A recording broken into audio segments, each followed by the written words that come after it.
Hello everybody. Well, I thought I'd give you a little update on the Ferguson zodiac restoration, which I am currently doing. Okay. Now, in the previous video, I showed you the fitting out in the shed before I got to work on it, and before I got to work, this thing was absolutely atrocious. It was so filthy. Okay, and it had rust in it. Okay, but I have since gotten rid of all that. Okay, so this is what it looks like. Near completion. Okay, it's still missing a part, and that's the photo cell receptacle, which would go here. Okay, unfortunately the one that came with it was broken, and unfortunately I don't have any spares. Okay, and and they're not very easy to come by, these photo cell receptacles. Okay, so I'll see if any of the street light collectors have one that they can send me that I could use on this. Okay, but this one here has the photo cell, okay, which would usually go here, okay. Photo cell resembles a fluorescent light starter. It's a D2 type. It resembles one of these, but it has an extra pin in the middle, and also it's a bit bigger. Okay, so there's the two starters that I'm going to be using in it. Okay, so you can see the inside of the chassis there was absolutely full of muck, okay, or silt, okay, but as you can see, it has cleaned up very well. So what I did was I hit it with the water compressor, and that actually got all the most of the crap out of there. Okay, so it also got loosened most of the rust as well. Okay, so this part, I think it was this end of the fitting that had all the rust on it, or it might have been that end. I'll have to check in that other video. Okay, so but this thing was so filthy, but it looks almost brand new again now. Now these two screws, they were absolutely stuck. I couldn't get them out, no matter how much force I applied and how much WD, they just didn't want to budge. They were stuck, okay? And these are actually an imperial thread. Okay, I think it's a quarter thread, size quarter. All right. Now, for what I'm going to be using this fitting, I'm actually going to be putting this out the backyard. I'm actually going to be putting it in place of the pier light that I have out there. Okay, because I want to put a Ferguson Zodiac out the back. Okay, so because I got one out in the shed, so I might as well put another one out the back. Okay, now I do need to get a photo cell receptacle. Okay, or I could just take the one out of the pier light. Okay, now for what I did with this is I painted the chassis up. As you can see, the chassis has all been painted. It looks almost brand new again. The outside of the chassis wasn't so bad. The inside was the most filthiest. Okay, the chassis does have a few craters on it. That's because that's damage from rust, unfortunately, because rust can damage it. I could have put filler in here, okay, but that doesn't really matter because the paint, pretty much no one will notice it anyway. Okay, I even put a new seal around it, just a new rubber seal. Okay, so this is rubber, okay, and it has absolutely no asbestos in it. Okay, so no asbestos, so it's 100% safe and legal to use. Okay, I even made new seals for these. Okay, for this. Okay, so this is where your side entry arm would go, and since I'm going to be top mounting this, I closed it off with this part. Okay, and I even replaced all the screws with stainless steel marine grade. These are M4. Okay, so I drilled and tapped M4 threads to accommodate these. Okay, I replaced the rivets that hold these on with nuts and bolts. These are an M5. Okay, as you can see, I've put a dome nut on that side, and it makes it look nice, and it's also easier for me to remove this whenever I need to repaint the fitting. Okay, I never used to remove these, but I do now. Okay, these here are also imperial threads. These are a 3/16 size. Okay, so they are an imperial thread. Okay, and I just used an 3/16 die to recut them. Okay, and they work very well. Alright, okay, so I'll show you the top. So this is the top. Okay, so this is where the top would thread in. So you put your top arm in here, it threads in here, and that will hold the fitting in place. Okay, this is where the photo cell would go. Okay, and this little clear plastic dome that sits on top. I even made a new seal for this, a new rubber seal, okay, and the photo cell would be showing, will sit there. It actually that lines up with that part on the plate. Okay, I do need to get a new receptacle though. Okay, now, okay, so once again I use some stainless steel screws. This little screw here holds the terminal block in place. As you can see, there's the terminal block there. Okay, now the diffuser apparently still a bit oxygenated. I do need to find a way to un-yellow it. There is special ways that you can do it. Special ways that requires, I think, some sort of special liquid and black lights and something like that.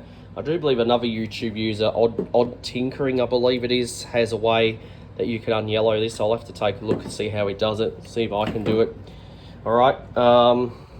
Now onto the plate. Okay, this plate here, this was the most filthiest and most rusted part of the whole thing. So there was a bit of rust here. Okay, but as you can see, it's all been, I hit this with the water compressor as well, and that got a majority of the rust and the paint off. Okay, so this is, the water compressor actually worked very effectively on this and getting it cleaned up. Okay, and then I scrubbed it with the wire brush. Okay, and that cleaned it up. Okay, I even drilled an additional hole, I think it was this one, for the zip tie to hold the wires on. Okay, I've replaced all the screws with marine grade stainless steel. Okay, because this type of stainless steel won't rust away. Okay, it will last. It would have been nice if they actually used these to begin with, but for some reason they didn't. Okay, they didn't use them for some reason. Okay, so here's the top of the plate. Okay, this is where the ballast used to sit.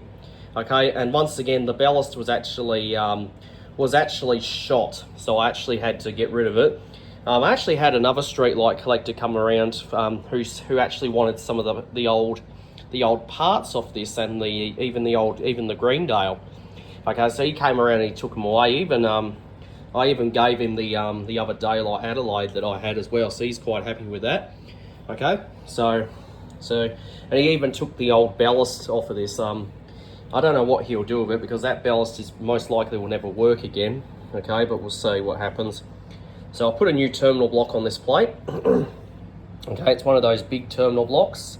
This is our earthing stud, so this is where the earth connects. The earth wire basically is protects you for in case there was a short circuit, for in case any of the insulation on these got damaged or makes contact with this. Okay, that's designed to protect you and also trip an RCD. Okay, so that's how the earthing works. So we got the brown wire. The brown is the live. Okay, it goes to this end. The blue wire is the neutral. Okay, and then of course we have the starter receptacles. Now this is because this has no more ballast, it's only for LED tubes. Okay, you can't use fluorescent in this, so it's for LED only. I even put the sticker on there to let people know that it's for Type A LED tubes. Type A LED tubes take the starters. Okay, and this is an LED tube starter. As you can see, this comes with all Type A LED tubes. They're also referred to as a HRC fuse. Okay, so these are the starter receptacles here. These are HPM CAT 390s. The original ones that came with it were actually made by Peerlight.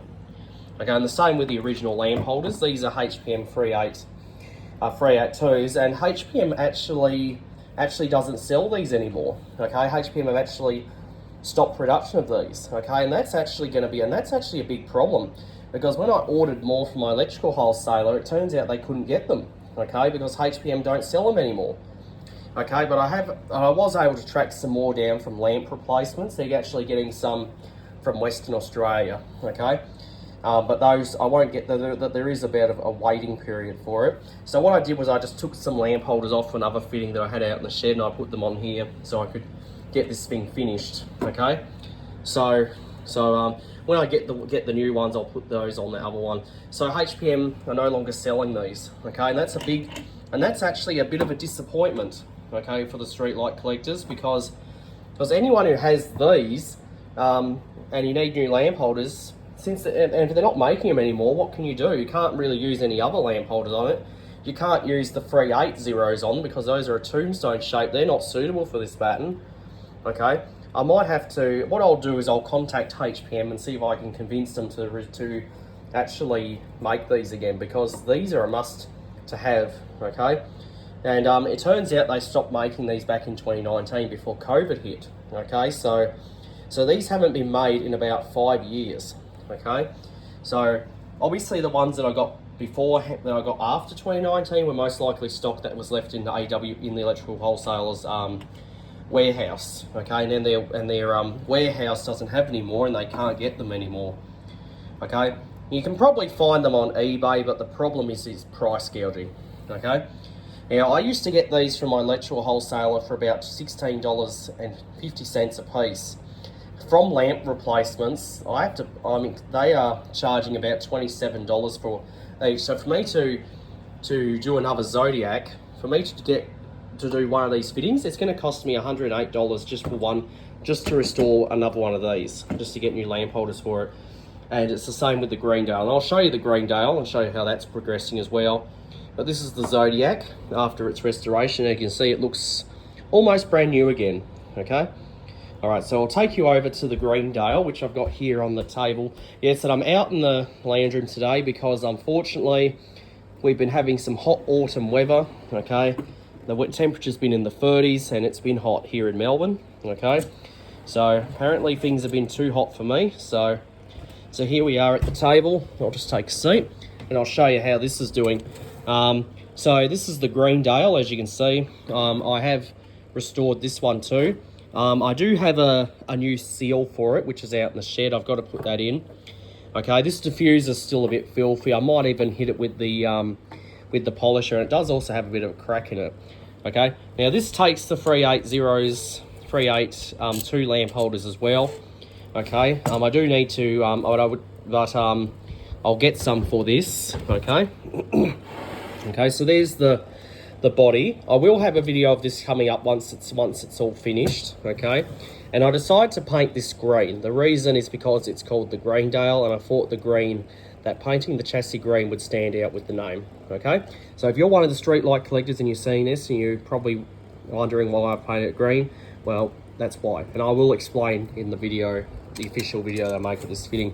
Okay, so here's the plate. So the plate wasn't too bad. Okay, it wasn't as badly rusted as the Zodiac plate. I gave this 2 coats of paint. Okay, and this one here I'm actually going to be wiring up for fluorescent and LED, but I do need to get another ballast because I only had one spare and I don't have another spare, and my electrical wholesaler doesn't stock them, doesn't keep them on the shelf, so they're now a bought to order item. I might have to go down to another electrical wholesaler and see if they have any on the shelf. Okay, because not many people are asking for these now because since fluorescence sold technology and it's being phased out, not many people are using them anymore. I could have just wired this up for LED, but I've decided I wanted to use fluorescent because I do have green fluorescent tubes still, and I would like to be able to use them in this fitting. Okay, so for this fitting's progress so far, I've put 2 new starter receptacles on. Okay, these are just some snap-in ones that I have that I used on the Davis weatherproof battens and the Thomas and Betts ones. Got a terminal block, the exact same terminal block as what you saw on the Zodiac. Okay, this screw here will be the earthing screw. These 2 here will be to hold the other ballast in when I get it. Okay, and once again, these are marine grade stainless steel. Now the screws that hold the lamp holders on are actually nickel plated. They're not stainless steel. These are nickel plated, but nickel plated is rust proof anyway, so they won't rust either. Okay, so that's the plate, as you can see. It looks almost brand new again, but once it's finished, it will look much better. So for the chassis, now I'll show you the chassis. Okay, for the body. Okay, I've repainted the body green. I also painted these tabs that hold the plate in. Okay, and it turns out that these had M4 threads in them. So these had metric threads. Okay, the 2 screws that held the 2 screws for the spigot arm here were actually quarter threads, so they were imperial, and the 2 screws here on the end here were 3/16, which were imperial. Okay, so yeah, so that's the way you'd run your arm in for to mount it. And when I got the fitting, this part here was actually loose, but I've screwed it back on now. Okay, and I painted it the exact same color.